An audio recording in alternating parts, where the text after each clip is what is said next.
became the habitation of devils, right? And thus mean Esau, because at first this landmass over here was given to the 10 tribes, right?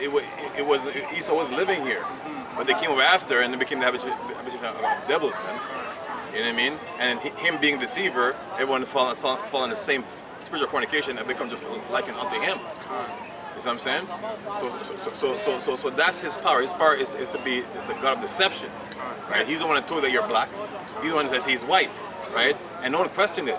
He's the one that said the Most High looks like him, and his people, man, like a red leprous dog. That's right. You see what I'm saying? That's the word devil. that's the devils, man. You know what I mean? So this place has become a habitation of devils, just deceitful spirits, man. That's right. Because remember, they send up them curses, man. Done. And you see the shit on these people doing drugs, Yes. being messed up with pornography, these child predators, and all that nastiness, man, that's out here. Man, I saw a cup, man. I saw a cup that I don't know if you know in the world. I was saying hi to him. The man had beer in his breath, right? And I know him from being a guy that always popping Molly. He said he used to work at a club. And he said, let us in for free. And he'd be doing all kind of weird stuff, and so when I saw him, I was like, "You?" Yeah. Man, you know, like, like you. And he's like, "Oh,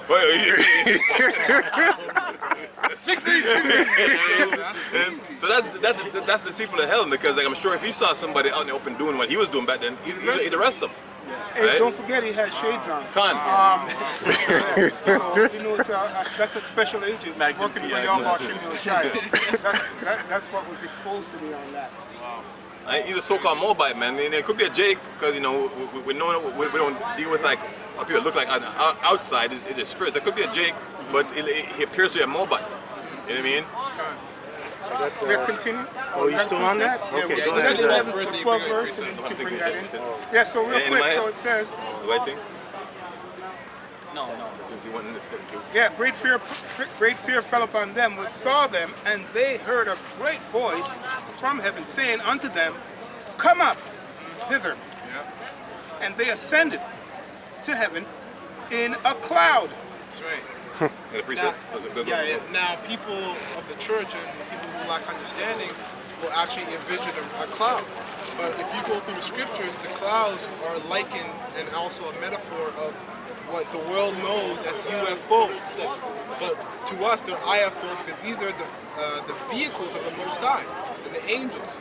So we are to ascend into the clouds, means that we are going to get beamed up. And you know what's crazy? Talk about deceitfulness. Esau will show you this to your face through all his movies.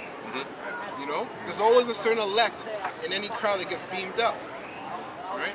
Yeah, you can go ahead and read that. 1 Thessalonians chapter 4, verse 16. For the Lord Yahweh, Ba'ashem Yashai himself, shall descend from heaven with a shout, with the voice of the archangel, and with the trump of Yahweh Ba'ashem Yashai, and the dead in Yahweh Shai Mashiach shall rise first. Then we which are alive and remain shall be caught up together with them in the clouds, to meet the Lord Yahweh Ba'ashem Yashai in the air, and so shall we ever be with our power. Wherefore, comfort one another with these words, which is what we're doing right now. Okay, because every brother right here is comforted, man, because we believe in the scripture, right? We believe that we're the hopeful elect, right? Because if we're not, then who is, right? Who is here talking about Yahweh Ba'ashem Yashai, right? Who's out here on a Saturday when you could be out there gallivanting, frolicking with some nasty ass hoes, right? We are.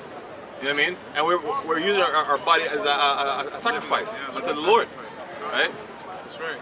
Finish that one. Yeah, so it says, and they ascended up to heaven in a cloud, and their enemies beheld them.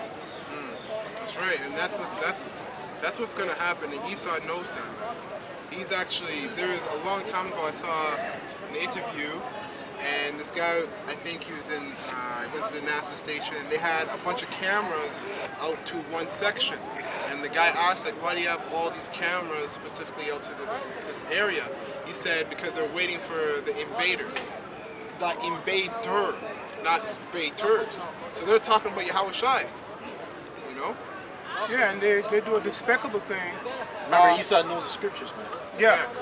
You search out the scriptures, man. That's right. Hey, It says, thou art wiser than Daniel. Right. Ezekiel.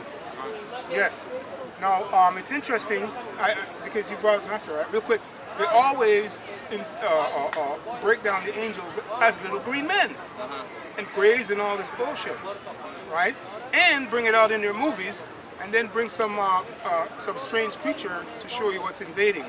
So that's proof on the left-hand side that it is true.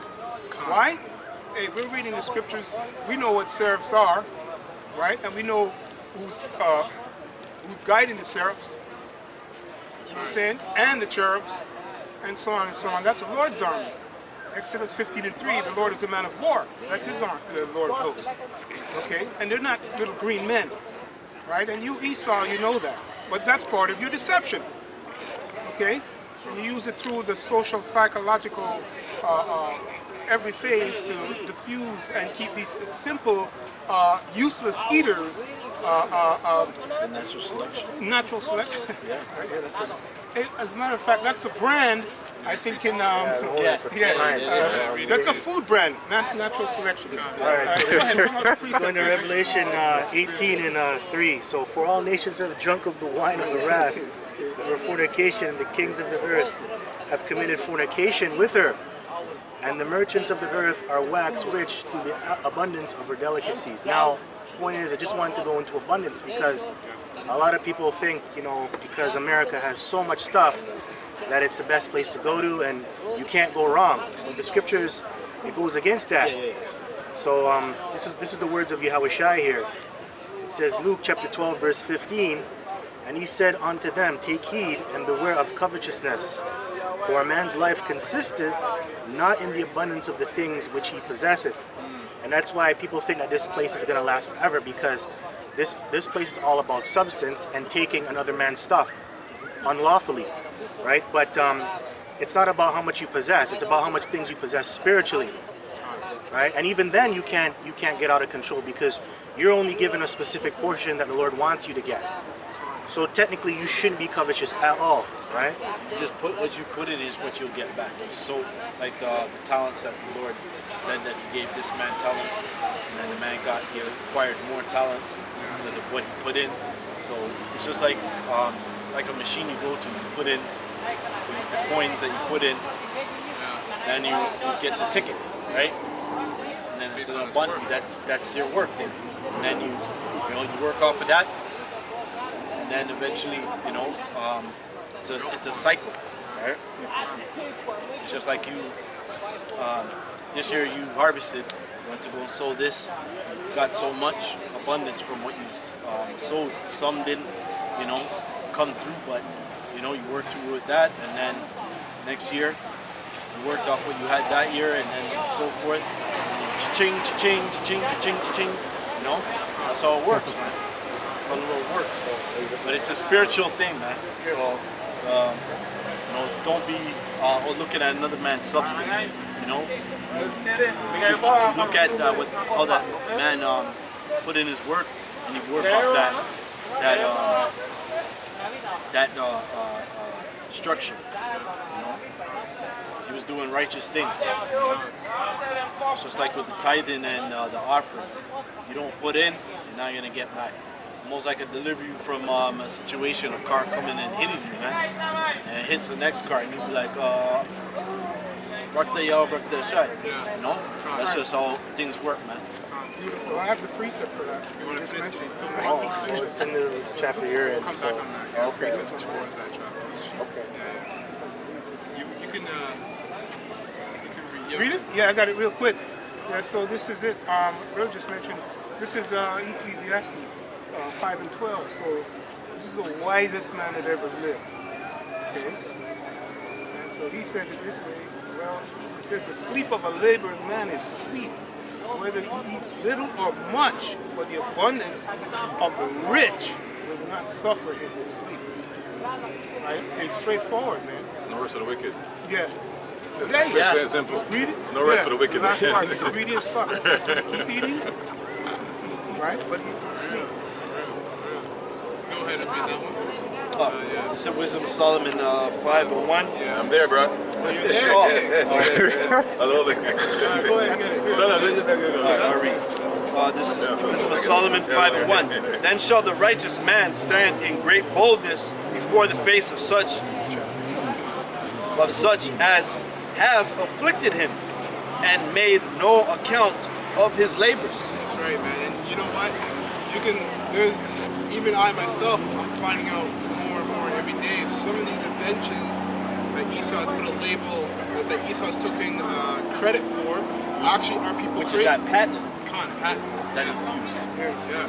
Which our people actually created.